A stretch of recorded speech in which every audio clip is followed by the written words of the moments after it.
Today on From Where to Here, we're welcoming a very special couple, Julio and Suzette, originally from Panama. It was hard in the beginning. I want to go back. I remember I cry a lot because I don't have my family. And here we were, Julio and I. But I believe all that experience we have helped us to grow like a couple. He understands me and I understand him. In Panama, when you behave like not good, we'll call you rakataka. This whole thing, with the music, come the dancing. It's a big part of your culture. Who's the better dancer?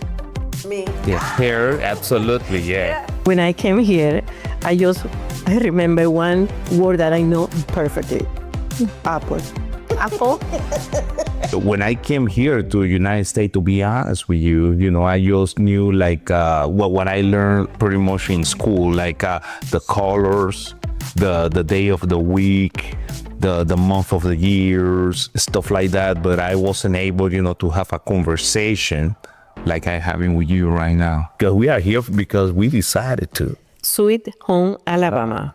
Hi, I'm Alexandra Lloyd, a French Canadian who's called Birmingham, Alabama home since 2017. Welcome to From Where to Here, the podcast that celebrates the rich diversity of languages, cultures, and the stories that connect us all. Each month, I'll sit down with inspiring guests from different backgrounds to explore their cultures, languages, and tackle some fun in our Truth, Dare, or Debunk segment. Whether you're a language enthusiast, a culture lover, or just curious about the world, you're in the right place. Let's dive into your next favorite cultural adventure.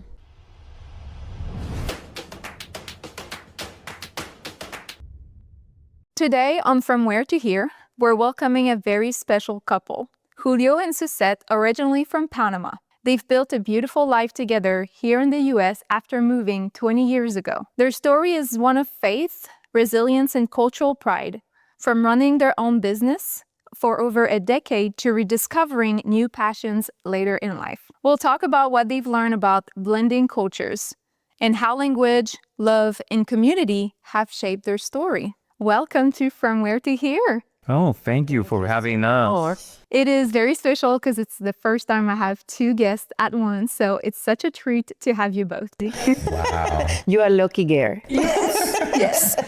Before we dive into your journey from Panama to Alabama, let's start with a little round, a game I call Truth, Dare, or Debunk.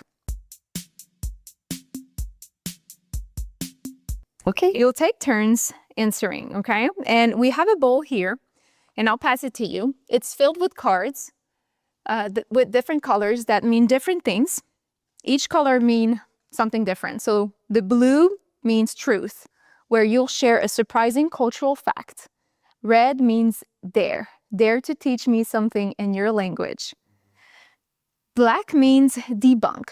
You'll clear up a common stereotype about your culture. So you'll draw one card at a time, and then because you're two, I'm thinking I might just bounce. One of you can pick the card, you answer, and then the other person can also chime in with their own answer. Okay. Does that work? That's what. Okay. Wait, I see you already picked one, so you're ready. Maybe we go that route. Yeah, okay. So let's start with the first. Suzette, why don't we start with you? You picked the blue one. The blue one, yes. Okay, so the blue, why don't you share a surprising fact about your culture? And one surprise fact is that we are multicultural. So it means in my country, we have different kind of culture together. I remember back when I was in the school, I have an Indian best friend. I have a Chinese best friend. I have a Muslim friend. And also we have a different kind of people that do it melting. It's like a melting pot. Definitely. Wow. I love that. And you think that's something that people also think Yes. that it is, and it's actually full of different cultures. Exactly, because for us, when we came to the United States, it was a different kind of people around. But in Panama, we don't see race. We just see person, and I can be with a white person, I can be with a black person, I can be with everybody because we are multicultural. What do you think makes it that, where people in there see you just as an individual, as a human. What's the difference compared to what you've experienced here? Because in here, we are Latino. In Panama, nobody call me Latino or Hispanic. We call people. And can I dig with one more question about this is what can people do to maybe not to embrace those cultures more? I believe in the way you see others. Jesus, when he came here, he was not talking about races. He was talking about how what is in your heart. People, but in here, people see you like a racist. It's when you go and fill out a paper. The first thing they ask you is you white, you black, or you Hispanic, or you Latino. In Panama, we don't do that. Everybody is a person that have a heart and have a wonderful way to give something to the world. So this is why, for me especially, was a shock when I came here. And what about you, Julio? As far as the truth, what's something that people think is true and actually is true about Panama from your experience?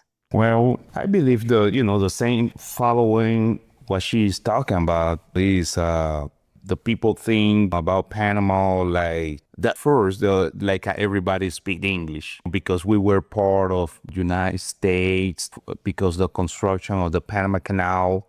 Not too many Panamanians speak English, and is surprised, but it's the reality because that happened, few generations or like 1 or 2 generations ago. Now people they are in other stuff, but back in the days that was a thing, but not now. I know. And people they think like because we have been so close to the United States for like 100 years, they think like everybody in Panama speak English, but it's not true.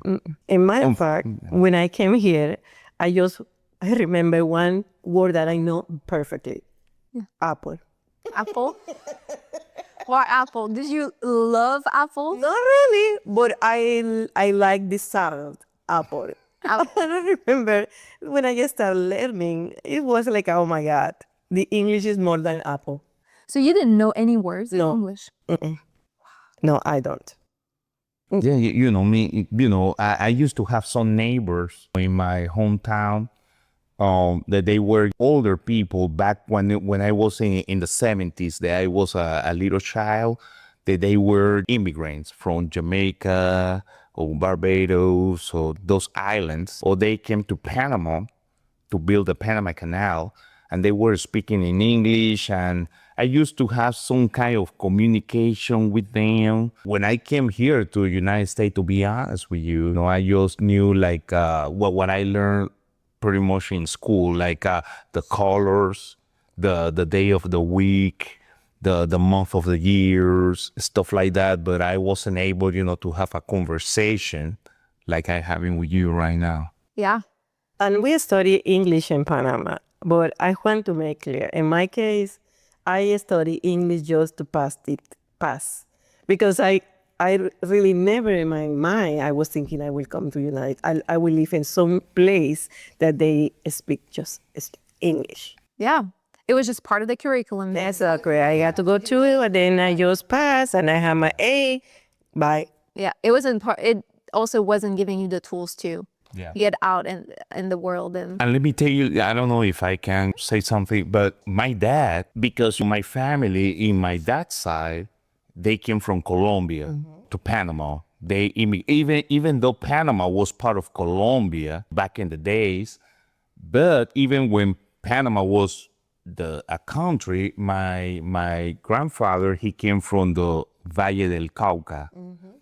He came in 1904. He was like 18 years old at that time to work in the Panama Canal. My dad, he grew up in what was called at that time the Canal Zone. And he was in an English school. There was the American, all my uncles and aunts, they study. Actually, I remember I did my daughter, she did some investigation that I didn't know about it. But, my dad, he told me a little bit about it. But in the 1930 census of the United States, my family, they were there in the United States 1930 census in the Canal Zone in Panama, like a part of that census. And my dad, he was in the American school until he was like in the 7th grade. And he used to speak perfect English, but he never taught me. I remember seeing him, talking with other people in English, and I was amazed. Do you wish he had taught you? Absolutely. And now, now that I'm speaking English with you, I just imagine, I talk with Jose all the time about it, What a journey. What a growth. Oh, how proud he will be. His son, because I'm his only boy. I'm the only boy from him, because I'm my only child from the relationship between my mom and my dad. I have brothers, but they are from other dad. And I remember my dad, he always, when he was speaking English, and he used to tell me like, you need to learn, but he never did the effort, to. Is he still alive? No, he Has died. he witnessed you speaking English? Never. Yeah, that's something that is, because he died when I was 29 in 1999. I learned to speak a decent English, I would say, like, I don't know, 2004, 5, probably like 4 or 5 years after he was born. I mean, passed away, I'm sorry. In my side, my dad speaks English. He learned in the street. He never went to school like a Julio dad. He learned in the street because his family around, they speak English. So he speak English. My dad is 89 years old, and he speak with me sometimes in English. And then I was amazed that my dad speak English and he learned his own. So, but I never cared. The reality is I never care to speak English. So. Wow. But now you appreciate, that's fascinating. all the effort that he did to, to speak like that. Yeah, your dad is amazing. Thank All you. right, let's do another one. Julio, you can pick another card. Okay, the red one. You'll teach me a phrase in your language. We have a phrase that say like, in the land of the blind, the blind man, the one eye is the king. What is it in your language first? So I can try it. Okay, in my language, o sea, en la tierra del ciego, el tuerto es el rey. Whoa, that's long. En la tierra del ciego. Del ciego. Del ciego. Ajá, que no puede ver. A que no puede. Ajá, el que tiene nada más un ojo is the king. Es el rey. O sea, that means the sometimes, is some people, they take advantage. We use that expression is, for people that they think, though, sometimes they are too smart, but they are not smart? too smart. Yeah, too smart. Yeah. But they are not really too smart. So give me a situation where you would use that. For example, like a person, I don't know, building something, and that person think like, I know how to do this, but he's with a bunch of lawyers or accountants. They don't know nothing about construction. But then he feel like he is bigger than them because he knows, a little bit about how to do stuff. He's talking with people That they don't know nothing about what he's doing. And we can use all the way around too. We can say a lawyer, try to be like at a big thing with with a person that is a landscaper. Okay, so then you will say. And I will say, like, that landscaper, I mean, What's the expression you would say? I guess the phrase that you mentioned. I just want you to say it again. So there is Ok. En la tierra del ciego, el tuerto. el tuerto es rey. El tuerto significa one eye. If you are in a land of everybody's blind, if you got a one eye, you're gonna be the king. Yeah, Because okay. you can see with one eye. Okay, I don't very know good. if that makes Very sense, good. but you asked me, I'm spontaneous. That's good. That's great. What about you, Suzette? Okay, I will teach you one thing that you're Yeah. going to laugh at, and I know for sure you will remember this. Okay. In Panama, when you behave like not good, we'll call you rakataka. This whole thing? Nagu, rakata, rakataka, I mean, katakata. You not behave correct, like you behave without education. You are rakataka. Rakataka. Rakataka. Hey, And what about I Shumali? like that. The Chumeri, you are rakataka, but a little bit more high that. Do you say that to your kids, let's say, or Absolutely. to friends? Even my daughter right now, sometimes when she speak with me, she say, "Oh, she's rakataka." Rakataka. So you just say, you're rakataka.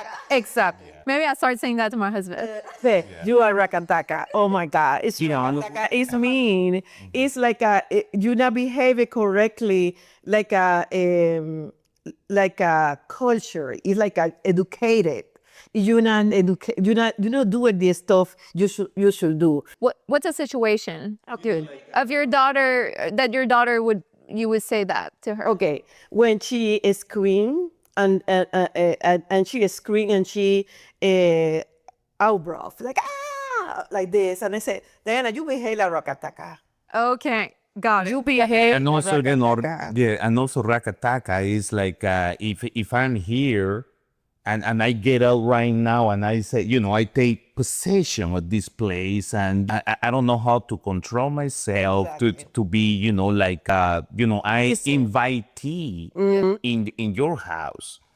But I feel like I open the refrigerator. I want to cook it, and you don't even tell me. So said, come on and cook it with me. I just get up and we're in the middle of the conversation. I You get up. rakataka. Yeah, I go into the refrigerator and I get, Raka. a glass of orange juice. Exactly. Yeah. Raka. And then they say like, what's up, girl? Exactly. And I dare to say that, like, what's up, girl? She's so in love with that word. Always, mom, she act like a rakataka. Yes, she did. Oh, love it. Okay, I'll let you pick another. Me? One of you. Yeah. We'll do 2 more rounds. How about that? Okay, debunk. I love this one. Okay. What's a stereotype about your culture that is actually not true? That people often assume is? Okay, this answer, we want to do it together because we were talking about it. It's being like when everybody thinking about Panama, like Panama is just the canal, Panama Canal. Panama is more than that. Panama is a lot of pride people that we work very hard for wake up every time early, going time to our job. We do more than the normal for stay in the job. People in Panama, they normally stay in the job for 25 years, 30 years. It's a lot of time they be in the job because they care about their job. And also, they don't care about the little stuff like, let's go to say, your boss say, can you stay a little more, 30 minutes more in your time? They don't care. They do what they have to do because in Panama they pay by salaries and monthly payment. So it's mean you have 40 hours, you can have 43, 45, but the same salary is the same. So it's something I'm very proud of Panama. My parents teach me to be proud of what I do. It's mean every time I have to do anything, and people that know me around here, they always say, like as you said, you are a hard worker. Yes, I am.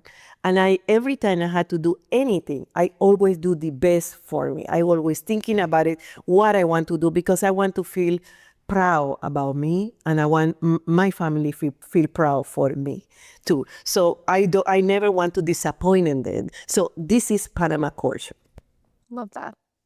Julio, anything to add or a new debunk you'd like to take this opportunity to share with us? No, I'm exactly in agreement, with Sused. We are Panamanian, we are proud people, and we always want to give our best in everything that we do. And I know that probably that sounds like a cliche because probably everybody think they do the same, but the Panamanians, we got something the coming, like from home. The we say like I don't want to embarrass my family. Exactly. I want to do my best, and we work very hard. We work, if we have a 40 hours per week and we have to work 60, we do it.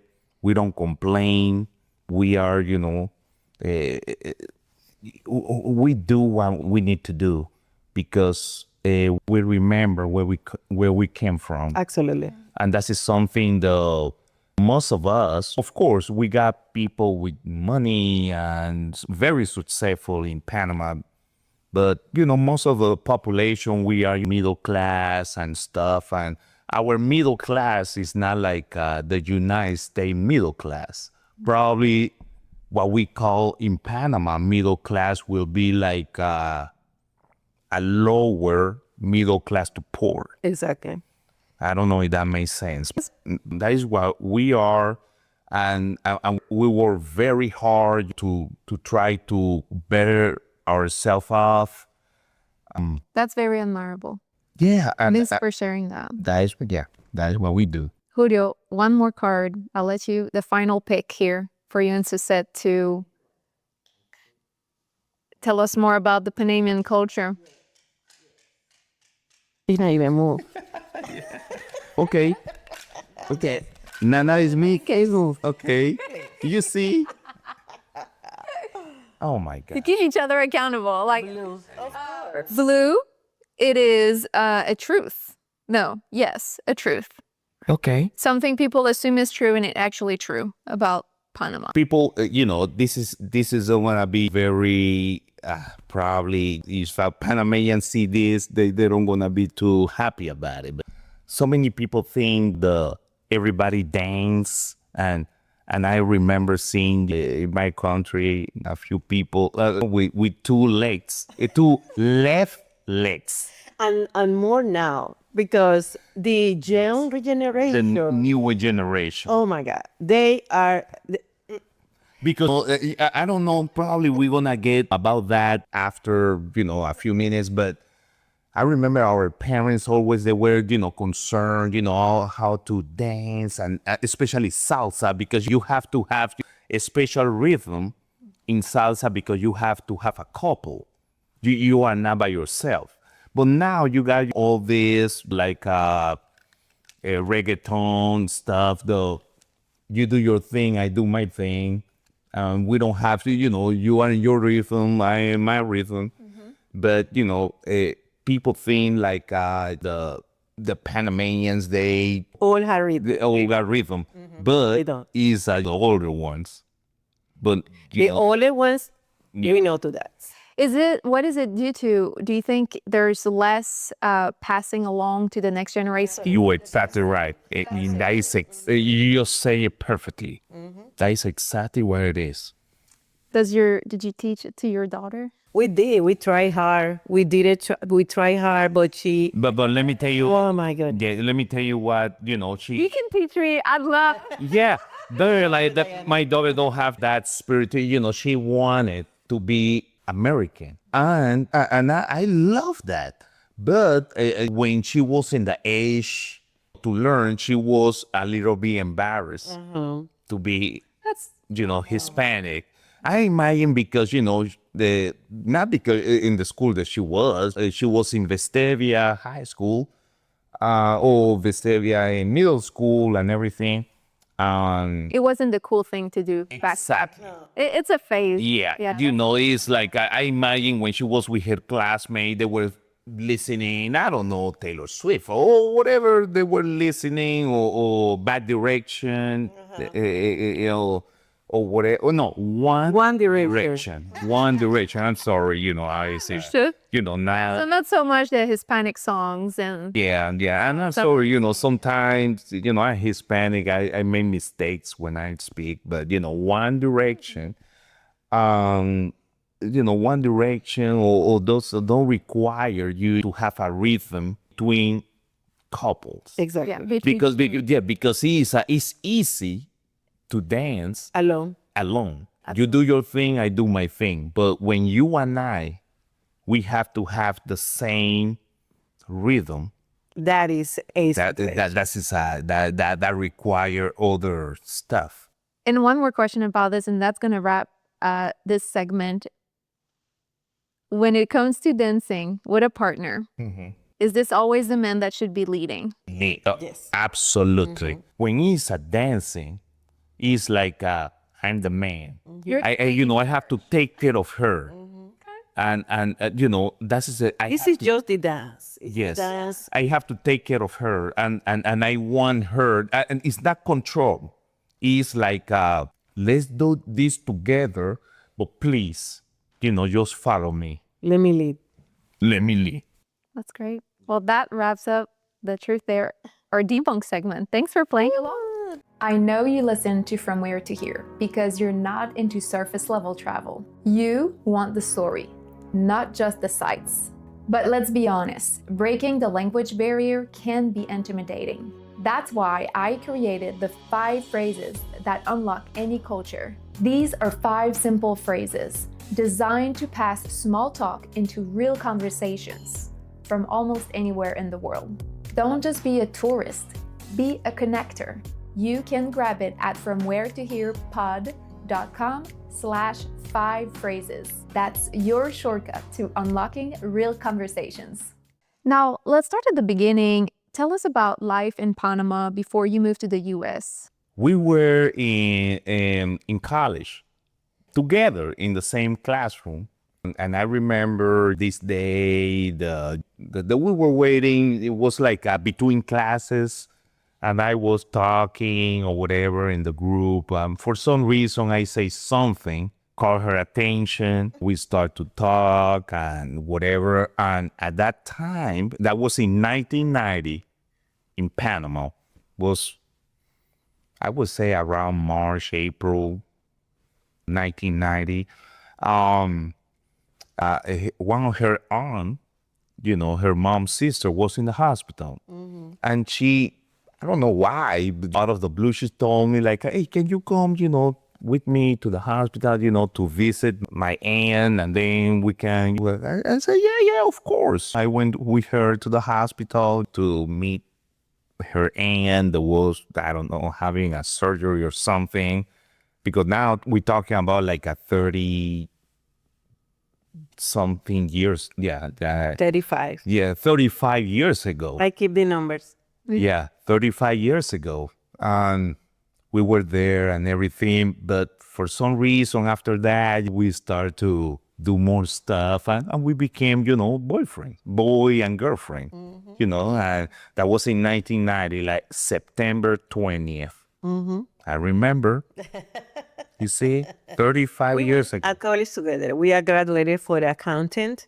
So when we were together, we had the same class every day. So we see each other all the time. And then after we finished college, then we decided to get married. No, I decided we get married. Okay. You can change it that. So then we get married. And then after 1 year, we have our baby, Diana. And then after that, we have a good job. And then we were close to our family. We visit. One day is like I get out from work. I go and stop by my mom's house. Sometimes I have a dinner or anything. And then after that, we went to our house. And then we stay we have somebody to take care of our daughter, so she is waiting for us so she can leave. So this is a normal day, and then in the weekend we normally go to the Panama City. Panama, we live in Colón, so Colón is like a 1 hour from the main From the capital. capital. So then we went over there. We love going to the restaurants in Panama, of course, because it's not the same to be in our town. And also in the weekend, we go to church, and then You go where? to church. Church. At the church. Yes. And then also we do a lot of activity. In Panama, something that is normal. Everybody want to celebrate their kids, and they always have party. So party for everything. Everything. So every weekend you be invited to go to a party. To a party for a 1 year old, a party for a 2 years old. So this is the normal in there. In Panama, you invited to the party for the kids, and then after that is the party for the grown. So you have to have two food for. You have the food for the kids and the food for the grown people. And then the party for the grown people is after let's go to say after 6, and then maybe you be all day, all night, because we party hard in Panama. What does that mean to party hard, and what kind of food is usually served for kids versus adults? Okay, so the kids can have a hot dog burgers or French fry. For the adult, you have arroz con pollo, ensalada de papa, chicken. You have that. Sauce. We have escabeche. We have escabeche is a fish that you fry, and then you put it some. We put it some curry, vinegar, and then a onion. So we boil all that stuff together, and then we put it with the fish. Yeah, escabeche is very Caribbean, but because the influence of the Caribbean, to Panama, and when I say Caribbean, I'm talking about the English Caribbean, not the Hispanic, not Puerto Rico or, like a Jamaica, Barbados, Trinidad and Tobago, and that's the reason why you see the curry. Because also those Caribbean islands, they got like a Hindu influence. It's not just the black people that came from Africa, but also Hindu people. They were labor also In the Panama Canal. in the Panama Canal and in the Caribbeans, and when they came to Panama, of course, they brought not just them, they came their culture, their food, and everything. And that is the reason why, especially in our own hometown, the curry is the main thing. Is part of our cuisine because seasoning or whatever is because that is the Indian influence. Very interesting. And then we do ceviches too. Yes, ceviche. You like ceviche? Yeah, I love ceviche. And I didn't know that before, but each country or culture has their own way of doing the ceviche. Absolutely. How is yours distinguished from other ceviche? We have, our ceviche has just Onions? Just onion and the fish. This is what we have. We don't have anything here. They put lemon and all that stuff, but of course the normal, because the ceviche bean is the fish going to be cooked, marinated, cooked with lemon, with lime. Lime. With So, lime. and here when I go to eat ceviche in any taco truck, they put in the ceviche cilantro. They put also cucumbers. Yeah. And in some places, not here necessarily, but Mexican don't do that. But I'm seeing it probably in Colombia that they put ketchup to the. I've never seen that. But let me tell you, carrots. we all do respect, to what they do with the ketchup. Ketchup with don't go, with ceviche. I've never heard that one. It's an But interesting one. you remember when we were in San Andres? San Andres is an island. Probably that island like a San Andrew, but in Spanish is San Andres. That island belonged to Colombia, but that island is almost close to Nicaragua in the Caribbean, but it's a very small island, but belonged to Colombia. And I remember when I was there, they were giving me, like a ceviche with ketchup. And I say like, I say like, please don't put that to me, put it because there. for me, I love ketchup Yeah. with my French fries or whatever, but now with my ceviche, it's disgusting. And I'm To each his sorry. own, to each his own. It's okay. It's okay. I'd love to know, so you came on a tourist visa and ended up staying. How did you navigate that uncertainty, building a life while being out of status? It was very hard. It was hard in the beginning. I be honest with you, I want to go back. I remember I cry a lot, but because I don't have my family, we're talking about that every day I see my family. And here we were, Julio and I. But I believe all that experience we have helped us to grow like a couple, because he understands me and I understand him. And then we have our goal. We want our lives to be better. We want our daughter to be better. We want we want to have the best experience. So what we did it, and I want to be honest, we were like in a little bubble. My daughter, Julio, and I, we try to be in a little bubble. We don't try to go out too much.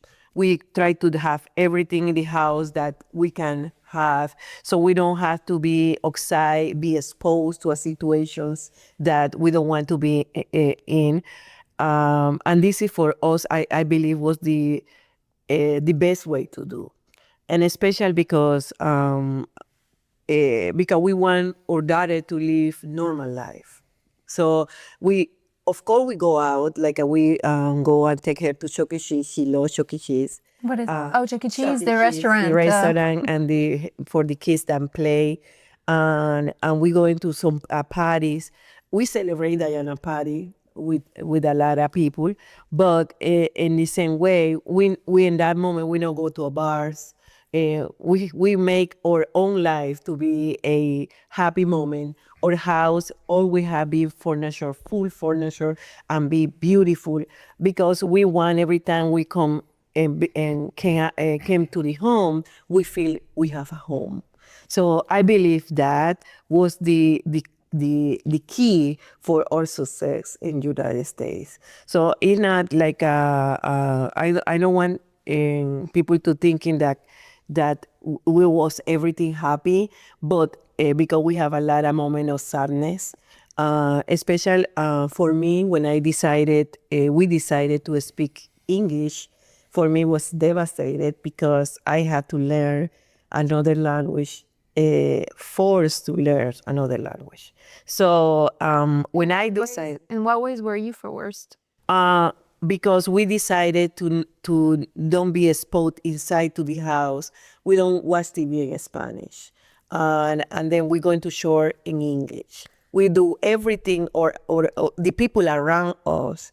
We try to have a friend that speak English, so I can learn better. Like I was immersed in that. Yes. So thinking about it in my mind in Spanish and in English, and then 90% before, 100% in my town, but in here, then we decided to learn the language correctly. So then was the shock. So it's been, I remember when my daughter went to school, we had to read to her every night a book. In that moment, I don't speak English, so Julio take that role, and he take Diana and read with Diana every night a book we heard. So it was like a process. We try our daughter to be very protective from us. So, but was hard. But thank you for that. We are the couple we are. Absolutely. You know, this is very inspiring. A lot of people think that it's impossible to learn a second language as an adult. What would you say to people that struggle to learn a second language as an adult?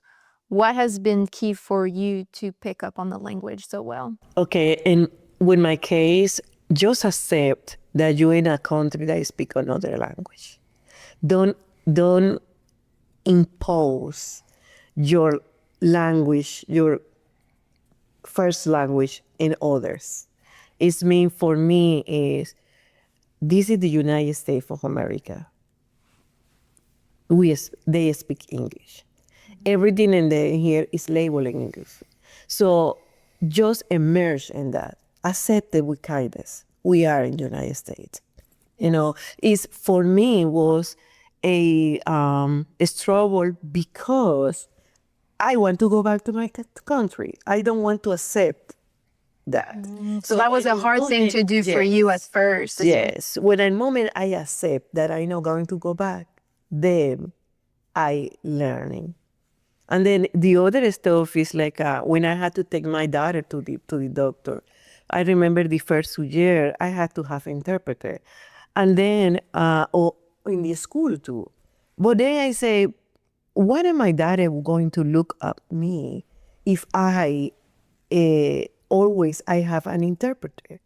So she never going to see me like, oh, my mom, she speak English. I'm proud of her. She always see me like I have an interpreter. So I never forget the day I walk from the appointment with my daughter, and I felt like the interpreter, she did not tell the doctor what I mean. Then I say, Suzette, you got to do what you got to do. So after that, I decided no more interpreter for me. So I walked in the room with the doctor, and I remember Dr. Bolas, I love her. She I started speaking with her, and she was so proud of me because I speak with her in English. How long did it take from the moment you said, I want to be able to no longer have an interpreter in the room and understand what the doctor is telling me, what the teacher is telling me about my daughter, to the moment of you're walking in by yourself without an interpreter? Like, what was that time frame? I was 2 years in United States, but I was scared to speak. I learned, but I did not want to speak. So then when I decided, the fear go away, and then I started speaking. It's been the next appointment, my daughter going to appointment every 2 months. So in the moment I decided in 2 months, the next time I come from my phone. But how long took you to do that? To learn Spanish? No, English. English, like 2 years. 2 years. 2 years. Yeah, nice. And then for me, is like I went to this church that they teach me Spanish, English every Sunday. So I went over there and they teach me. It was a personal teacher. So they teach me a lot, and I try my best to do it. But I was scared. Yeah. Wow. This is very admirable. And you've come a long way doing that. Julio, I'd like to hear a little bit about you as well. Looking back, what did those 21 years without traveling home teach you? Well, the first humble me, because we came here in 2002. That is when the internet wasn't what is right now. No FaceTime, no nothing. All the communication was over the phone. And what shocked me when technology started, to kick up, and then I start to be able to FaceTime stuff, and I saw my mom, especially my mom, because my dad, he passed away a long time ago, but my mom getting age, and my sibling, because I'm the older one, my sibling growing up, and I start to think like I'm missing out because my mom is getting older and my siblings, they getting older. Because when I left in 2002, they were my younger brother. He was like a kid, in that transition, teenager to be an adult. And my other brother, he was like 20, 21. My sister was probably her 25, something like that. And then I start to see when they were in their 30s, All grown ups. all grown ups, and I was missing out because just imagine all the birthdays, all the Mother's Days, and everything. How did it make you feel? That made me feel, terrible. But but that was a decision that I took, and I did it for my family. That means I feel like the first thing I told you, I felt terrible because that was happening in my family and I wasn't there, but was good at the same time because I love this woman and I love my daughter.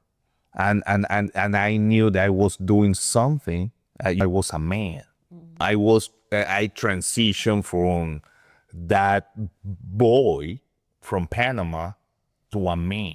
Literally that boy, because you met so young and so long ago. But now I was the man, here in the United States. And I knew that I was doing the right thing. That is the reason why I say it's bittersweet. Because I don't want you to be confused though what I told you about my mom and my siblings, but I knew in my core that I was doing the right thing for my wife and my daughter because they were my responsibility at that time. And as a man, I know exactly my role. That was important for you. Now, I want to touch on this in a way where something you shared that I think is very fun is you both started a business together. Oh, yeah. What inspired that idea, Julio? Let me tell you, it was because of Seth. Because I remember in 2000, I was working, my best friend, John Amari, that he's, a retired judge. He was also, a state senator. And also he ran to be, a lieutenant governor here in the state of Alabama, a very known person. And, I was working with him and then he was running for office. He started to run, to be a judge. And he won. That means that I could not continue working with him. And then I was, unemployed for a month. But Suzette, she was working in a company called Professional Home Savers. That they were people, it was a company that the core was to negotiate with lenders, to do a loan modification payment plan for people that they were behind in their mortgage payments. Most of the clients, they were people in bankruptcy. For some reason, they were dismissed of the bankruptcy.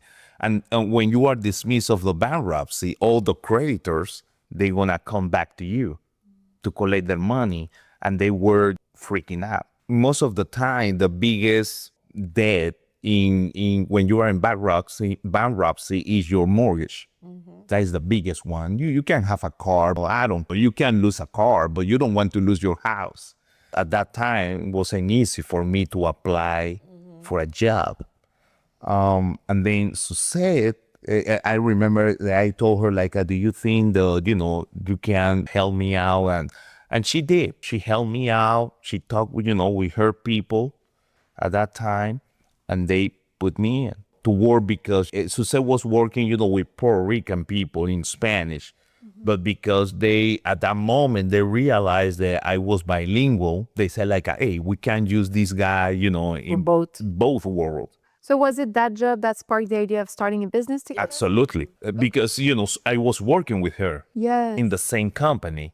And then you ended up working there for a while and starting. Exactly. Then, I worked, to say, worked probably close to 2 years. I worked there like a year and a few months.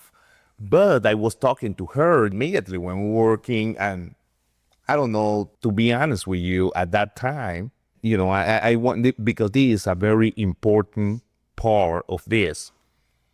Because when we were talking about it to make our own business, I feel kind of guilty. We feel kind of guilty to be competitors of our employers. And I remember that I went to talk with my priest. In my church, there was the father Andy Kennedy, Irish man from Ireland. Imagine Panamanian, talking, with Irish man, and he was my buddy. Not just my priest, he was my buddy. We used to drink beer and be watching games and everything. And I remember, telling him, and I'm sorry if I'm going, to Lombard, and in one of those conversations, I said like, I need to ask you a question, and everything going to depend of your answer. I say like, we work for this company, but we feel that Suzette and I, we can do this independently. Do you think if we do it, gonna be like a betrayal or something to the company we're working with? And he told me, no, Julio, absolutely not. If you think that Suzette and you are capable to do it, just do it. That don't have nothing, to do. And let me tell you, to make the long story short, I told Suzette, I talked with Father Kennedy. He told me, he gave me the green light, and I said, let's go. You needed a sounding board. No, I was like a Rocky when he won, when he asked Adrian for his approval to fight Apollo Creed, not Apollo Creed, I believe was Mr. T. I don't remember that. And when Adrian told him go ahead, he started to train hard. He's That's awesome. That company, we had the company for 30 years. And we were in home. So it was a blessing. In the beginning, we were in our house. We live in Cahaba High in that moment. My office was in my bedroom. And my bedroom was little. So I have an office, it's just a desk. So I call my client from there, and then Julio working, because we live in a townhouse. So he worked downstairs. It was experience. Tell me more. How was it, whether it was at the company before or the business itself? How was it to work side by side as a married couple? Hard. Because, okay, let's go to say my background is accounting, and then I'm more in the sales area. I know two details, but Julio is details, and this was the great part of our success, because Julio was the closing part and I was the selling part. But then in my part, I had to pick up some. I had to ask the clients for give me some papers. So when I passed the file for my husband, he won the case to go straight to the bank. So then he find sometimes errors in what I did. So then he say, oh, you should ask the client for this, for that, and then we got some back and forth, but we're very respectful. So he say me, no, you have to do this and do this, and then he's my husband, so I don't take Julio too serious. He is my husband, so you're like please, you can do it. So don't tell me anything. So used to say okay, I'm going to do it. But just the issue that it's ailing me, get my nerves. So I say, Julio, and then he understands, and then he do it. And then I stop asking her, and I say, whatever you give me, I will. I gonna do whatever I have to do, to wrap it up. So really, you're learning about each other's preferences or working styles. Exactly. Yeah, Fair. but let me tell you, I understand what she say and what I say, but in general, we did a great job. Absolutely. We did a I mean, great 13 job. years, it Yes. just speaks by itself. Saving people's house. Yes. You know how many times people call us, until now, people send me Christmas part and all that stuff because they're happy that we saved their house. So for us, it's a pride moment. We did it for thousands of people in United States. Yeah. And let me tell you, I met, we met people, famous people that I don't wanna say their names, Well, but no, because I have to have respect, to their privacy, because is their home in the music industry, and let me tell you, is I'm so proud the we were able to help those people, and they know who they are, and we love each other, and when we go into Puerto Rico, we're gonna have fun. to Puerto Rico. Yes. Yeah. Puerto Rico was our main It's our biggest market. market. Yeah, because I see. we are bilingual. We used to do also. So Puerto Rico is a big market, and then Yeah, because remember they're American territory, and they have the same mortgage laws, stuff like that. We were exploring bilingual skills. We used to do also Americans here in the United States and everything, but Puerto Rico. that's great. I love that. Switching gears a little bit, faith and community seem to be at the heart of your story. How has church work helped you connect with others, especially the Latino community? The shore has been the key. When we start going to the shore we are right now, and they don't have Latino people in there, right? Almost no Latino. No Latina.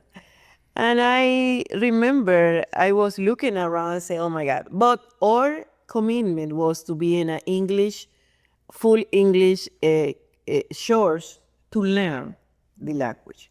So we start go over there, and then we start to see other Hispanic people, Latino people. So for us was amazing to see them, and then, oh, hello, hola. And then that helped me to have The motivation. motivation to be more time in there. To have a little sprinkle of this. But, culture here and there. Exactly, yes.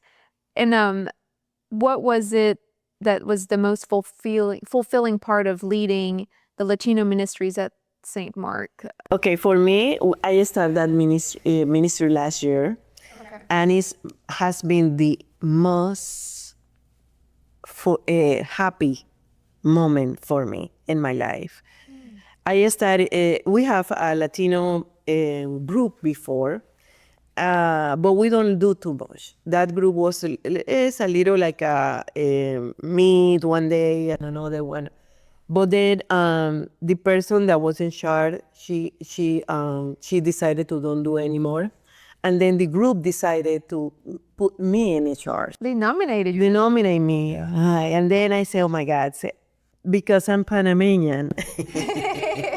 And I have a pride. And I say, oh, we had to do it in the right way. So I start to meet with the father. I start to do stuff. And I say, we want to make this Latino group in that moment in a place that the Latino community can come and feel welcome. That I don't have that experience when we start in the shore. Yes. So then I remember I tell the father that I would like to do this and this and this, and then he say, yes.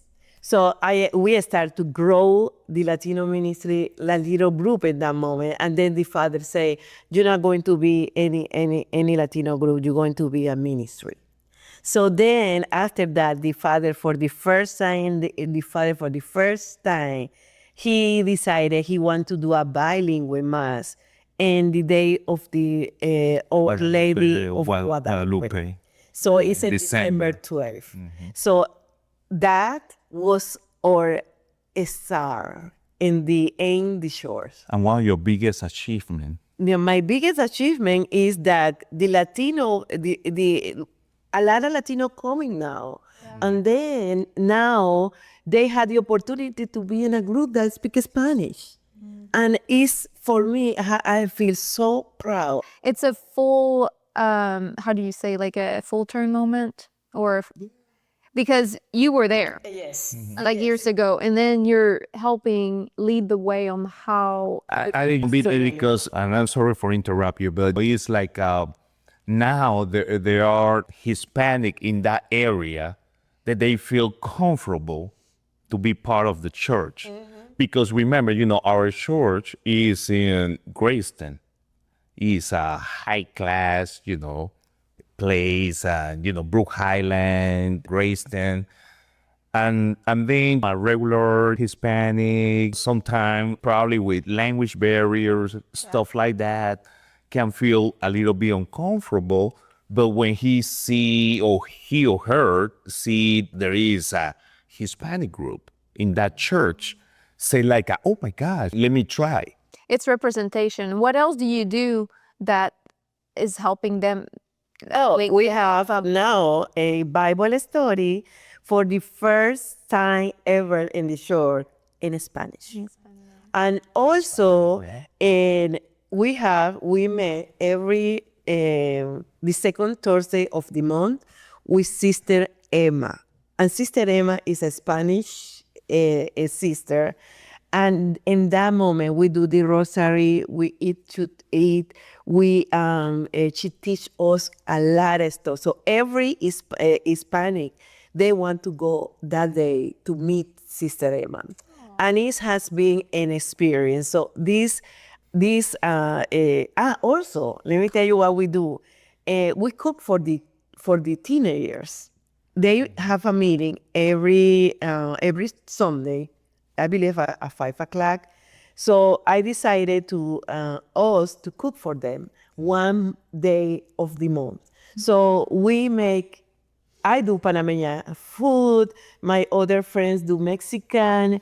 They do different kind of food from their country, and we bring it to the group. How many people do you cook for? So it's like a 50. 50 people?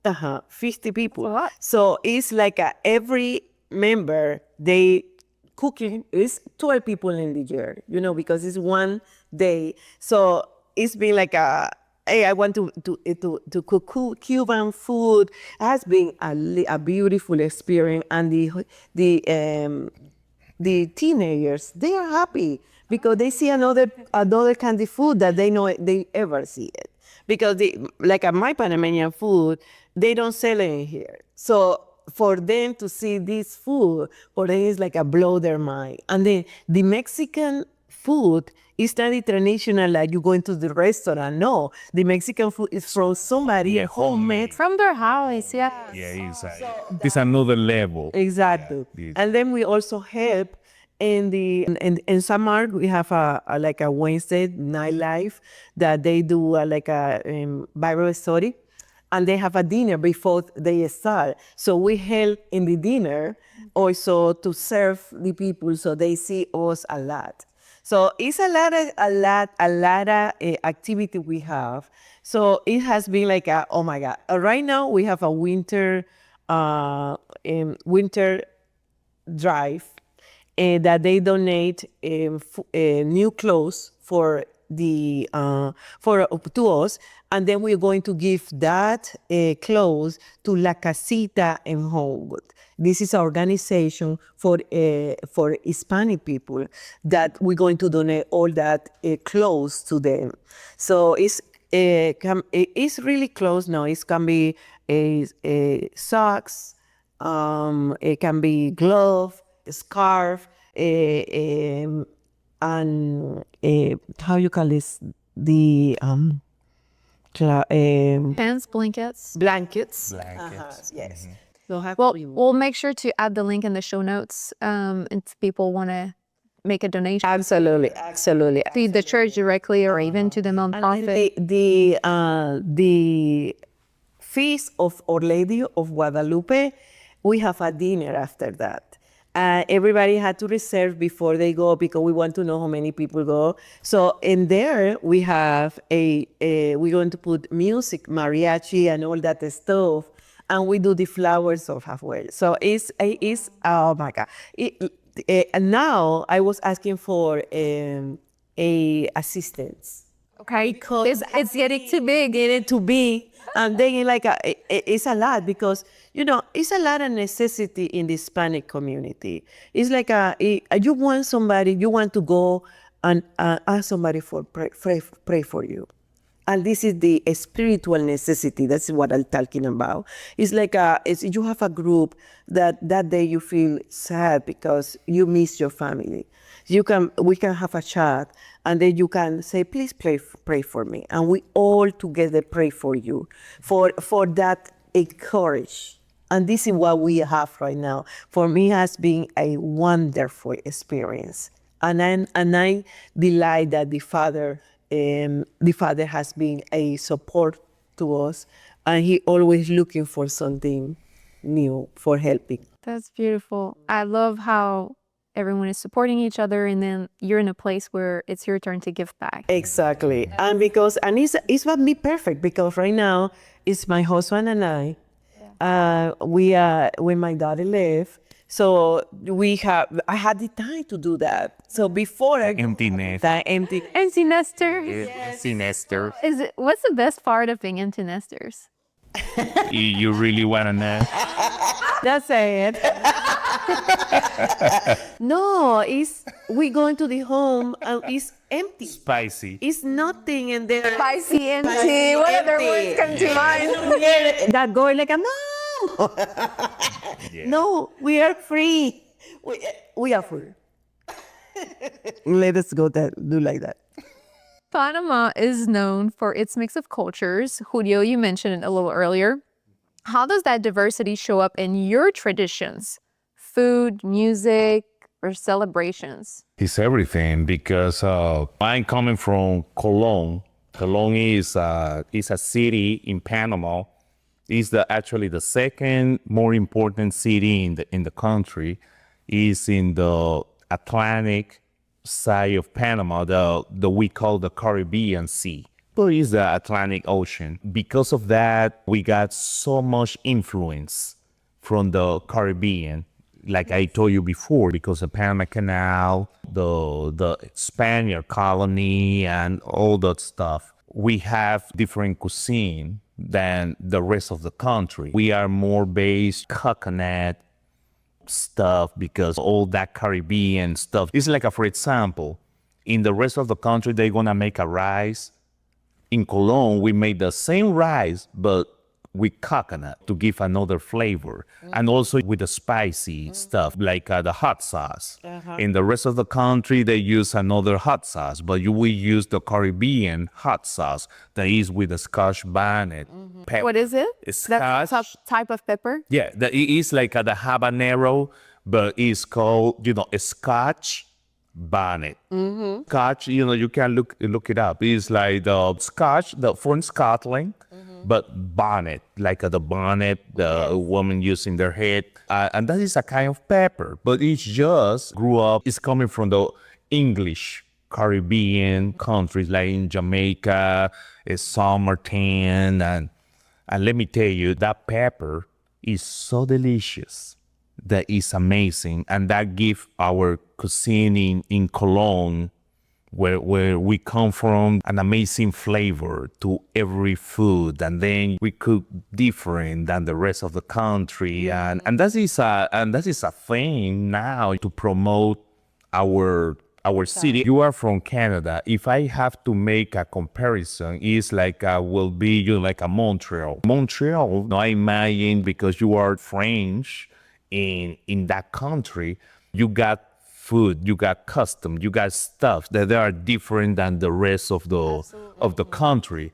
And then when somebody is in the West Coast, in British Columbia, but they know about the flavor of Montreal, and that is what is Colón in Panama. That we got these things, provinces, because we don't call states. You know, we are Same. In Canada, it's provinces. province, Yeah. and but they know, you know, Our town, because we have the cuisine is so flavor. flavorful. Yes, It's, oh my God, it's different. You're going to eat in Cologne, the rice is different than the rice in the other parts. yeah, and then you got a stew in Cologne because all that Caribbean seasoning, and you got it in another place in Panama, completely different. And I don't want to sound arrogant or anything like that, but you know, we got flavor. We got Flavors, so spices, herbs. spices and all the right amount of salt, pepper, you know, everything, you know, is When I go to Panama, the one thing I bring all the Tell time us. I want to is know. the Our seasoning. listeners This too. is Let me tell you, we got something called Seasoning. the 101. The 101 is like a fried bread. So you do like the bread dough, the regular, you know, dough. But instead to putting in the oven, you fry it. But you fry it in pieces. And then we do an stew of the lungs of the cattle. The cow or the bull, the lungs. We use that meat and we do, you know, some stew and we mix that with that fried bread and we eat it and it's delicious. And we call that 101. Yeah, yeah. And then what about the sauce, Julio? Oh, the sauce. The sauce is the pig feet. People here, you know, they throw it away. We don't throw away anything. And let me tell you, it's a very hard meat. That means that you have to tenderize it. You have to give it a lot of heat. You have to boil it for long time to tenderize it. But let me tell you, the sauce is the pig feet, but we don't do it. We do it in the stew also, but the sauce is to do it in some kind of a vinaigrette stuff with lemon, vinegar, onions, cucumbers will be like some kind of a ceviche, but of pig feet. Do you cook all that at home? Oh yeah, we do it, but not like all the time because you know It's extended work. exactly. And to be honest, you know, we eat American. Or actually, you know, probably this gonna be a shock with you or for many people, but in Panama we eat American. We eat American most of the time. Most of the time. When we telling you, you know, all that tradition is like we doing it like on Saturdays but when we are working the everyday stuff, she's doing like spaghettis and we eat spaghettis, you know, and meatballs or mashed potato with steak, chicken. We in Panama we eat American. That is something that will be good also for stuff the people don't know about Panama. That they think like we eat tacos like because we are Hispanics. No, we eat American. In food, we don't have too much. When they ask us about what are you cooking in Panama? Here, the same thing. Susan, you talked about seasoning. What are some of the key seasonings, Panamanian seasonings? Okay, we have oregano, The rosemary. rosemary. We use rosemary. And also the thyme. The thyme. Yeah. We use let me see the one thing I was mentioned before, the curry. We use Curry. Yes. We use curry. I got curcuma. We use curcuma. What is that? Curcuma is, I believe, is like a in here is. I honestly mix up the name of my spices in French and English, so I'm not the right person to ask, but curcuma, Turmeric. turmeric, yes, so it's the other orange powder. It's like a brother of the curry. Yes, yes. But it's not that. It's because Indian. It's a little spicy. And you get those from Panama because they're more flavorful than. Oh my God! You don't have no I've heard idea. that so It's different. It's like the sun and the moon. And now when I going to Panama frequently, I bring all my seasoning from there. Because we got all those descendants of those people. They are still in Panama and they continue their tradition. You know. The garlic. is so different from here. Different. And let me tell you something. In Panama, because we are 4 million people, and people they like to be have this seasoning. They cannot sell any no seasoning stuff because they're going to be broke. So the main business, they know they have to have a good seasoning in their stuff to be sold. We seasoning everything. And especially It's, por town in Colombia. yes, it's when something about Panama is we got flavor. Flavor. But it's because again, and I'm sorry for repeat myself, but we are a melting pot. Melty pot. And because of that is we are so proud of our cuisine, and everything that we do gonna be flavorful. Tell me now, what's one Panamanian tradition you've kept alive here in Alabama? Okay, every Sunday we cook together, we dancing, we put the radio from Panama. We have a radio from our town, Colón, that we listen every single Sunday. So a lot of people, they will ask me, what are you going to church Saturday? Because Sunday for us is a or moment to remember about where we coming from and for remember how about culture. It's been like in Panama right now, last week was the Independence Day. So over there they have a march and all that, a celebration over there. We want to hear about it. We put the TV and hear the march. And also when we are in Sunday, it's like an example, we're going to clean the house. If you ask a Panamanian Sunday in Panama, they will tell you that they cleaning the house with music. Because music helping you to not be so mad because you have to clean. So cleaning, music, dancing. But let me tell you, I'm gonna go deeper in that part. Where that come from? It's like everything's come from blue collar people. In Panama, people used to work hard, like especially poor people, middle class, from Monday pretty much through Saturday. And then Sunday is off. Exactly. And then, people used to do family meals for Sunday because everybody is so busy from Monday through Saturday that they don't have time to eat a big food. When I say a big food is like the lasagna, the stuff that we're gonna do. And in Panama, on Sunday, we say okay, our great-grandmothers, they used to cook the big foods, for Sunday, and all the family Come together. Yeah, come together. But also we have modified that with years. We say we're gonna do the big meal, but also we're gonna clean the house because that is it's something because we are working every day. And we don't have time to clean the bathrooms, the carpets, stuff like that. But also, because of that custom, the radio station people, they play the best music that day because they know what the people are doing at home.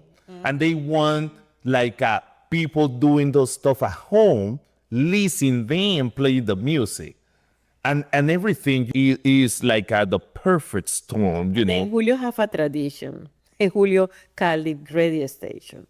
And he always say, oh, please tell in the radio that we are listening the radio station right now from Birmingham, Alabama. Oh, you call the radio. No, I text them because remember, Yeah. with the technology, now I don't know if you use WhatsApp. But, is a WhatsApp is one like a messenger stuff. Yeah, so you can text them and Text them, they can give you a shout out. Yeah, I text. live. Shout out. Say I say I want to report Symphony, Suzette and Julio Fernández from Birmingham, Alabama. And then they say on the radio oh my God, Suzette, Julio, and have a good time. They say all, and also, and we do we request Yeah. music. So music. Like, hey, play this, please, when you got a time. And they say, like, okay, now that we got time, we're going to play this song for Suzette and Julio Fernandez in Birmingham,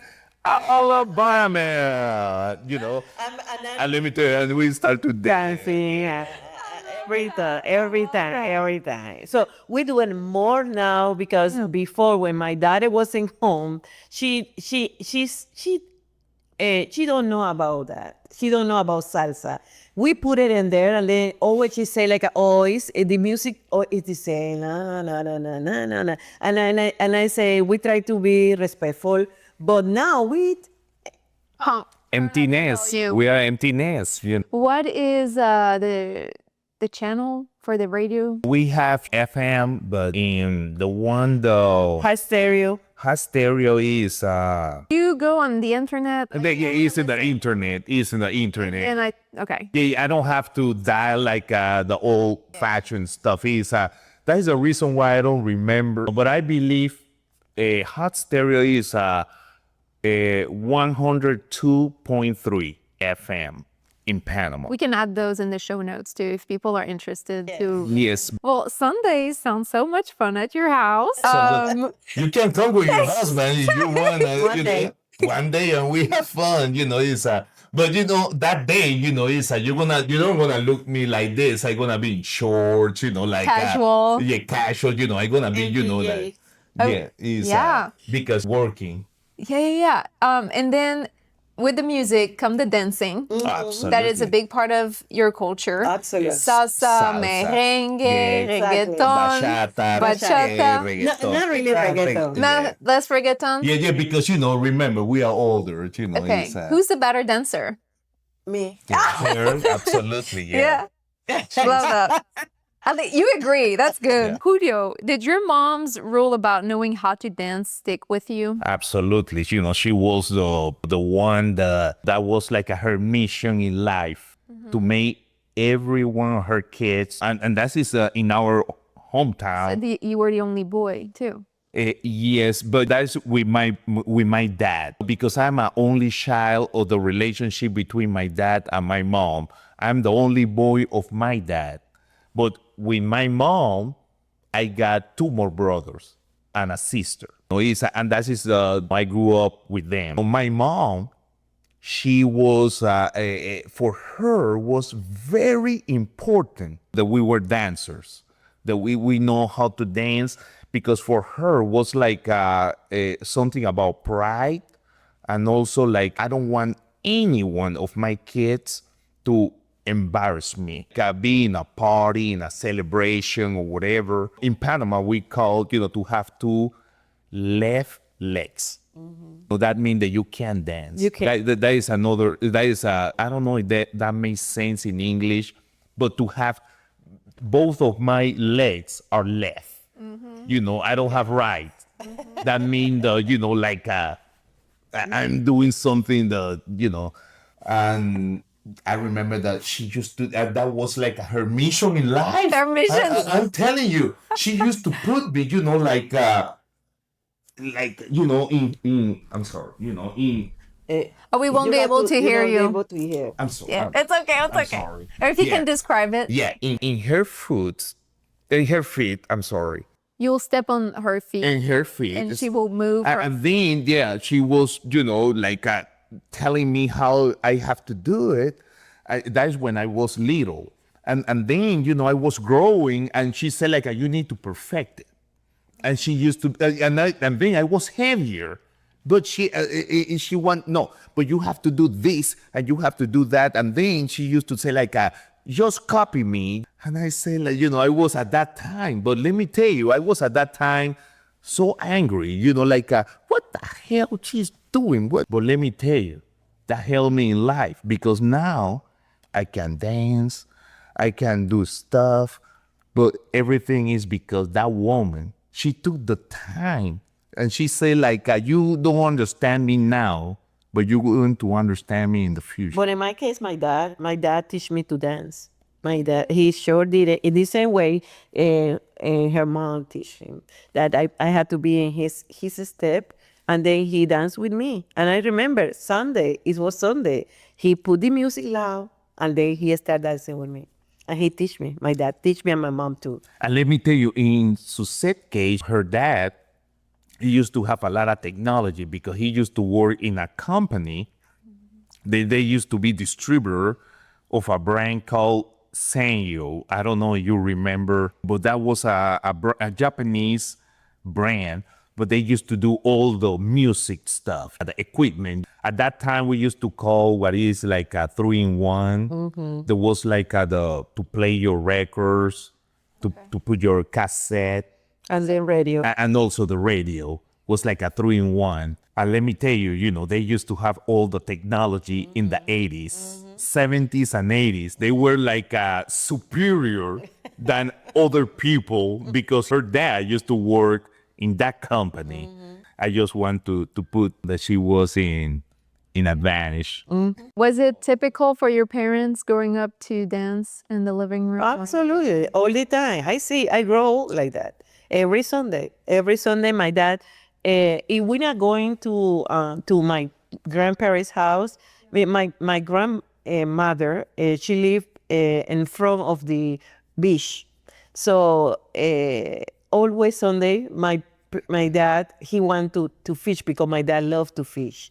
So we going over there to fish and all that stuff. Or we going to my mom's side, we going to the lake. So it was a Sunday, but when we stay home, my dad put music loud. So everybody in the neighborhood. That is, that is something loud. Loud. You have to understand that it's not just like the music that we are listening loud. It is so loud though. Your neighbors, they can, but the neighbors, they doing the same thing. Doing the same. It was like our custom, It's, I don't know why, but I cannot tell you why, but the music is part of us. Exactly. It's, the salsa, merengue, now a little bit of bachata. Yeah, but at that time was more, This salsa. right now is like I take my car. When I go to my car, I put salsa music. I put a radio from Panama. Yeah.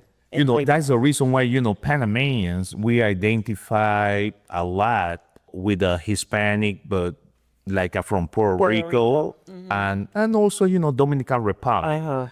Because we have pretty much like the same, actually, Panamanian, we adopt their music because Cubans, There's a mix in there. Yeah, they were the originals, but yeah, we adopt their music. That is the reason why, just in the cultural way, it's like, for example, with Mexican, I enjoy a good mariachi. I love to hear, mariachi. But I'm not too much in the, what they call norteña music, like a northern music that is like the band, like a boom, boom, boom, boom, boom, boom, boom, I don't like that too much because I didn't grow up with that. I grew up with the salsa. So when I have one of my best friends, she's from Puerto Rico. And every time we go into her house in Christmas or in New Year, is dancing, is salsa music. So we were dancing over there like we're home. Yeah, like a weird. And then the Puerto Ricans, they do something the we love, but we don't do too much in Panama. But I love when they do it. It's like a Puerto Ricans, they like when they are like interacting like we are right now. They bring instruments. Oh yes. They bring like the maracas. Maracas is like. Yeah. Yeah. And then and also they bring the tambor, Yeah. So all the percussion stuff, and they want to have. We are here, we are having some drinks and whatever, but we are playing music. playing music, dancing. Well, such a great way to bring people together and to have a great time and build memories that stick. Julio, I want to talk about the language learning.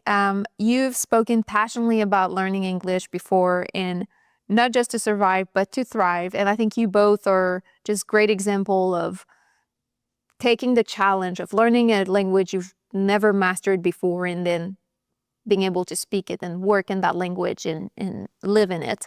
What do you think mastering English, or why do you think mastering English matters so much for immigrant success?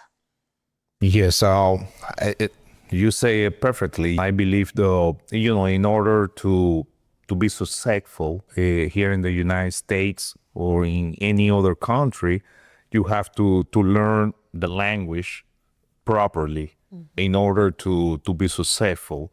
I remember when we came here in 2002, we used to live in the Center Point area. And one day I was in a gas station. I was here just like, no, at that moment, yeah, I was, a few months here. And I was in East close to the intersection with the Interstate 59 in what is Center Point. And I was in that gas station, and I was having trouble to be able to pump gas. And I went inside to the clerk, and I imagine I was talking in a broken English, and there was a lady. She was very rude with me, and she embarrassed me because she told me like she didn't understand me, but she wasn't like the person that was trying to understand me. She was the person that told me like, you have to get out of here because I have no idea what you're talking about. And let me tell you, I was 32 years old at that time. This man that I'm not dummy, I am, I believe that I'm smart and everything, but I just, at that moment, I didn't know the language, but she treated me like I was a dummy man. And let me tell you, I remember wasn't able even to tell her what I want to tell her. I just get out of the gas station. I went back off in my car with my tail between my legs. And got dog, and I went and I went to another gas station that was just across the street, and I pumped the gas. But at that moment, I remember I felt so embarrassed with myself. Nobody knew what's going on, just me. That I said like, this never gonna happen to me again. Because the next time that I have to go inside to a gas station, at that moment, that's what I was thinking. I was able to tell the lady or the man or whatever it is, the clerk, hey, I need $20 to pump gas. Or I want to fill up, my tank. And let me tell you, that was one of my motivations, because I said like, I don't want to going through this again, because at that moment I was like, because I know me, and at that time affect me so bad that I was for days in my mind remembering that stuff. And I was like in kind of like a depression, like just thinking about that. In your Yeah, head. in my head, I was repeating, watching the face of that woman talking to me in that way. And I said like, that never gonna happen again. And let me tell you, never again happen. So that became your motivation. What was the next step that you took from that moment? How did that evolve into you learning English? To walk us through just kind of that process. Once when I was in that stuff, I remember something the success say that I said like, because I was, Panamanian, I said like, I want to learn every day a new word. And I used to have a dictionary. There was that Webster dictionary. And I said like, I'm going to learn every day, 5 words, 5 new words. I don't know how to put it together in a sentence here. In a sentence yet, but I'm going to learn words, what that means. And I was doing that stuff every day. Every single day, learning a new word. And then once when was like after a year, 2 years doing that stuff every day, I said like, I knew like, okay, because I don't want to talk, like the the Indian in the cowboys movies. I say like I have to put all this in sentences. And then I start to learn how to conjugate verbs and stuff like that. And I remember that I told Suzette the also I didn't want to work with Hispanic people, but not because I have any. Actually, I love my people, but I wanted to work with American people because I wanted to be out of my comfort zone. My comfort zone was to speak Spanish, and I said like I don't want to speak Spanish because that is natural in me. I want to be with a southern people from here talking me like, hey, Julio, come on, man, you have to go up here and do this. And that's what I did.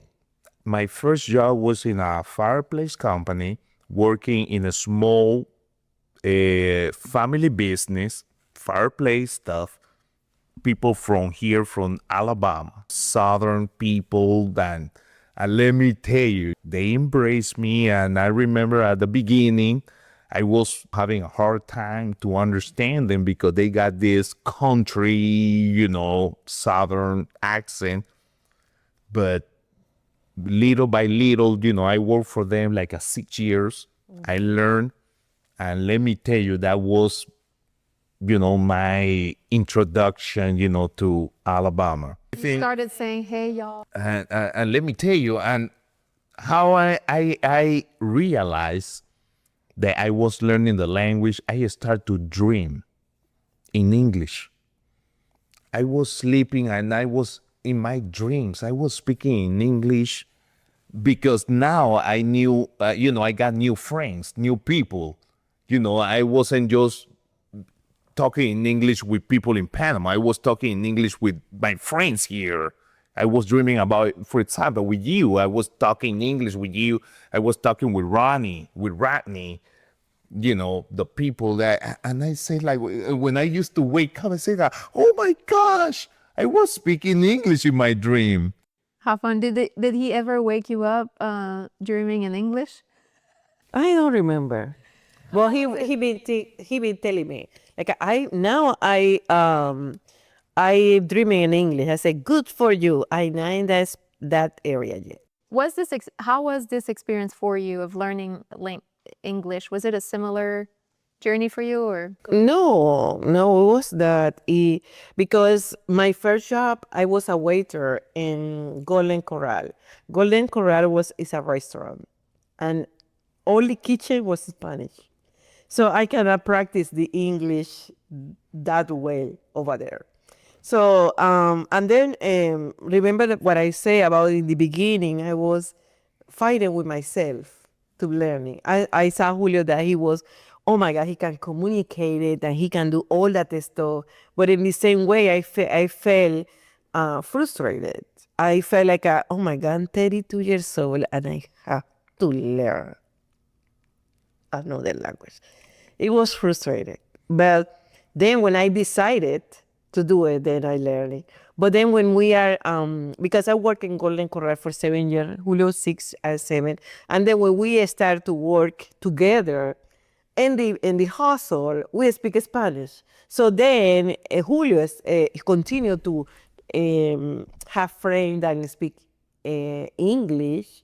And then I have friends that speak Spanish, but in the same way, we don't see TV in Spanish. So that thing helped me. My dad speaks full English. I speak with her in Spanish. So I wasn't fighting to do. But now, when we decided to start our careers, when I work, it's full English. So I saw myself now like, oh my God, you really speak English because I'm being communicated with them in all the time, and I drink English now. So it's been different. And then women have different in the house. You have to do I cook. I had to be organize the house. I had to do all the grocery, buy everything that the house have been in order. So we have another worries that men going and they going and work. I work, but in the same way, I have another thing that I had to do. I had to make sure the house is clean. I had to make sure my daughter was going to school. I had to make sure she had the homework done, the school card. I was in another area of my life, So when she left the house, then they say, "Oh my God, I can do something." And let me tell you something very interesting in this point.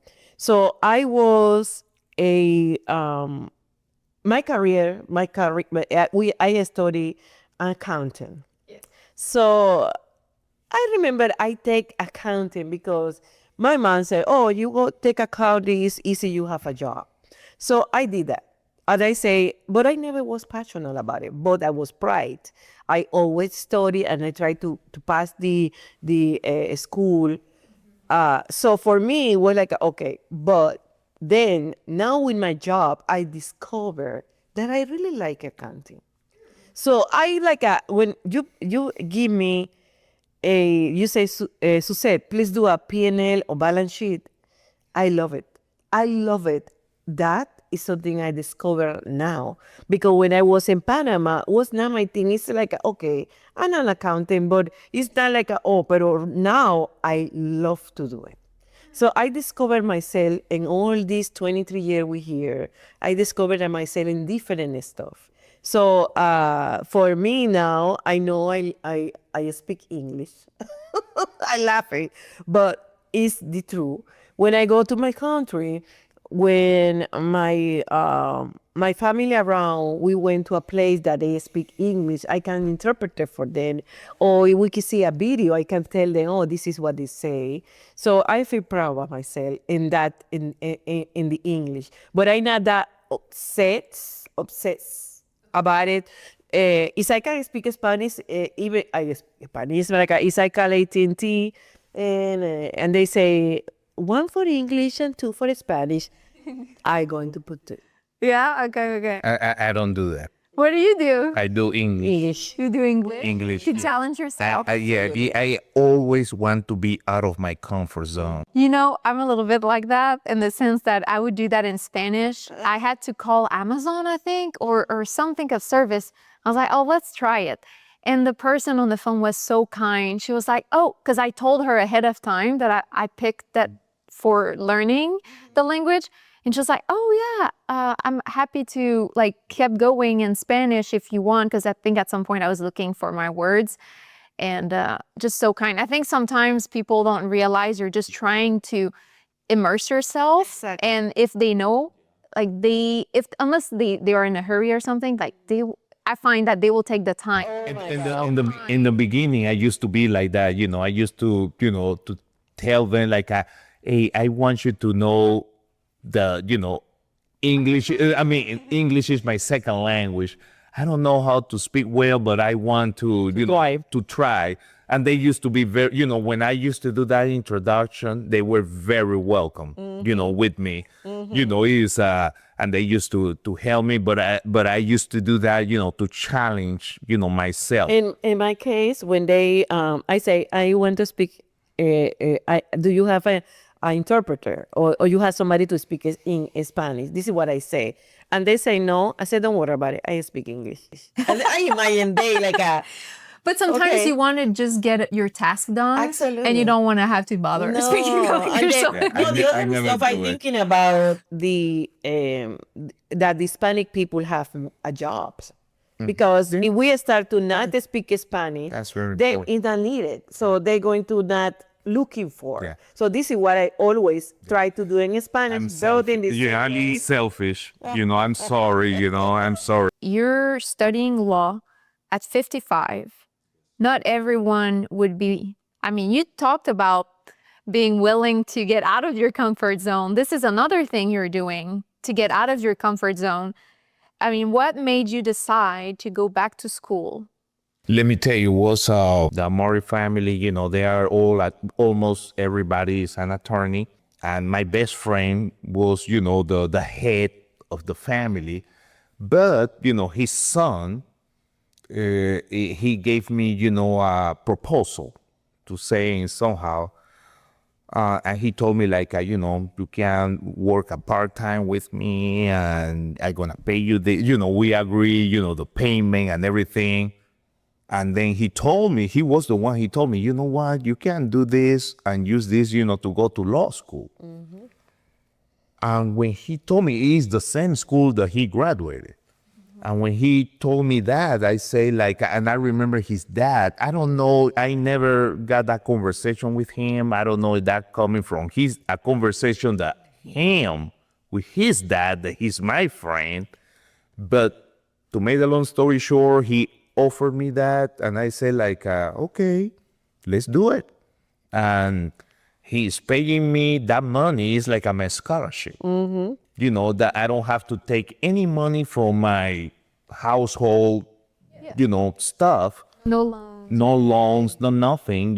What he paid me is enough, to pay my tuition, my boots and everything. And that is the motivation, at the beginning, because, he told me to do that, but also, when he sold me the idea, I realized that I'm 55, and because, my immigration situation all this year, I don't have, 401k, IRA or anything. And I said like, I need to do something very, quickly to have immediate, good incomes, to have a better life. And I realized was doing this. This is my retirement plan. Retirement plan. Because when I start to practice law, my intention is to be a judge. Is it not longer to become a judge? No. No, not really. You just have to be an attorney. Of course, it's serious. And you have to run For the office. For the office. Here is an election stuff. I don't know it's gonna be possible, but that's what I want to do. Well, I hope it will. Yes, Version. How do you think your legal knowledge will help others in your community? I believe that, I've been doing that, before to be an attorney, because I've been with a married family for 22 years, and helping people, Hispanic people, and me as an interpreter, and learning from the attorneys every time that I'm interpreted. That's amazing. Suzette, I'm curious, what do you think of Julio? I'm so proud about him. He when he told me, I remember he said, "I want to go to the law school." Of course, it's a sacrifice for the family, because for 3 days in the week I don't see my husband. I going to sleep maybe at 8 because I'm getting old. So then he get out from his school at 9 o'clock. So I don't see Julio, and then in the morning when I wake up, I try to always say hi, bye, whatever, but it's 3 days that I don't see him like in the way we see it before. So it's a sacrifice. Also, the stress to be in law school is something different that I experiment before, because Julio is now he had to study more time. He had to have more time alone, and I understand that part. So the good thing about this is that he put always family first. So his mission is to finish law school, and then because he thinking about retire, that going to help us to have a senior years with comfortable economy.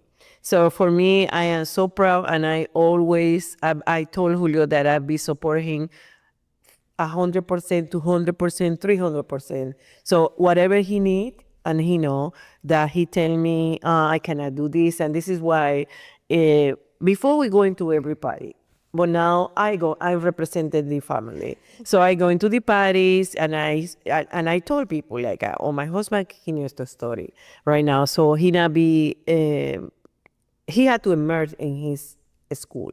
You're a And I team. I understand, mean, yes. you're Yeah. being Here we a go. team player. That's what I told her is to say we're a team. All the time. All the Yes. time. That we are a team. Exactly, you know, is Yes. No, exactly that's what so I said. important. Yeah. Yes. Because That you, is you exactly have what I you have tell a her. vision for what you want for your family, and you're making. And I don't say that it's easy because Yeah. before I can call my husband all the time and I been telling him like a joke or something. Now he's not in the joke area anymore. But still, I understand. I really understand. I love that. I have a question for both of you. I'd like your own answer to that one. Looking back, if you could talk to your younger selves, that couple arriving from Panama in 2022, what would you say to them now? In my case, I would say, you know, to the, let's say the 21 years old Julio, I would say like, take it easy, man. You know, everything gonna be fine. You know, because at that time I was so nervous, anxious. I used to have a lot of anxiety and thinking about, you know, like, and now, you know, when I see back, I say like, chill out, man. You know, everything gonna be all right. Just like, you know, everything gonna be all right. What about you, Suzette? I'm almost like you say. The only thing I can add is that I will say to Suzette, pay attention more about your arounds. Live the life you live in now. Don't. The future is the future. I don't know you're going to be in that future. So you just have to be more. I can say like a more in the moment. And I remember I always was thinking about what we're going to do tomorrow. But and I can say that I lost a lot of moments to be thinking about the future. In that moment, it's mean like I want it's a party. Maybe I not feel it 100% in there because I've been thinking about the future, and I not enjoy The moment. the moments. So stay in the moment. Or stay in the moment. Yeah. That's a good thing, mommy. Yeah, that's a good thing. Now, what does home mean to you today? Panama, Alabama, both? Alabama. For me, it's Alabama. It's, you know, I was born in Panama. Of course, I love Panama. I remember always, you know, my childhood and everything. But when I think about home, it's Birmingham, Alabama. And let me tell you, my heart, everything is here. And to be more, I don't know if this is the right expression, but to be more extreme, I will die here. You know, and I want to be buried here. You know, it's this is home. You know, actually, when the last time that I was in Panama, I remember that I was with my family and we were in Christmas time and everything. And then in a moment, I remember that I said like, it's time to go back home. And home was Here. come back here. Absolutely. And I was in Panama, the place that I was born and everything, but I wanted to come back here. Absolutely. I always remember the one of the time I went to Panama alone and I come back, and the immigration officer asked me, "Where you going?" And I say, "I go home." And I never forget that. I say, "I go home," because this is my home. This is my home. I see every moment when I'm in here, especially in my home. We did this together. We did every furniture in the home, everything in our life is here. So I will not change anything. You know, a lot of people they say like, "Oh, we want to retire in our back to our country." I not see myself in that, and I respect them, but I not see myself in that. I see myself that I want to be like Julio say, buried here, in Birmingham, Alabama. Wow, that's making me a little emotional to hear you two speak. Yeah, that's a good, well, really, you're reminding us that home, it's not just a place. It's what you build through love, through hardships, through experiences, and you've done that together. Absolutely. Yeah. And we have been here for 23 years, almost 24. And, it's a long time here, and we have, learned how to love, this place, and that's the reason why we are here, is, and to be honest with you, I want to elaborate a little bit more in that. Is like, I don't want to pretend that we are more Alabamian than people that were born here, but, sometimes is the reality of things. People, they were born here. They have to be here. We are here for election. Absolutely. We elect to be here. We decided to be here, and we enjoy ourselves being here. Nobody have obligated us to be here. Exactly. These and that is something that is powerful. Because we are here because we decided to. Sweet Home Alabama. Well, on this perfect note, Suzette, Julio, muchas gracias por todo. It was a pleasure having you. Thank you very much for your time. Thank you for having us. Thank you for having us. And if you enjoyed this episode, make sure to follow From Where to Here. And in the meantime, keep exploring. Thank you for tuning in to From Where to Here. If you enjoyed this episode, be sure to hit subscribe, leave a review, and share it with someone who loves discovering new cultures. Follow us on Instagram at From Where to Here Pod for exclusive updates, behind the scenes moments, and a peek at upcoming guests. Until next time, keep learning, keep connecting, and keep celebrating the beauty of languages and cultures. À bientôt!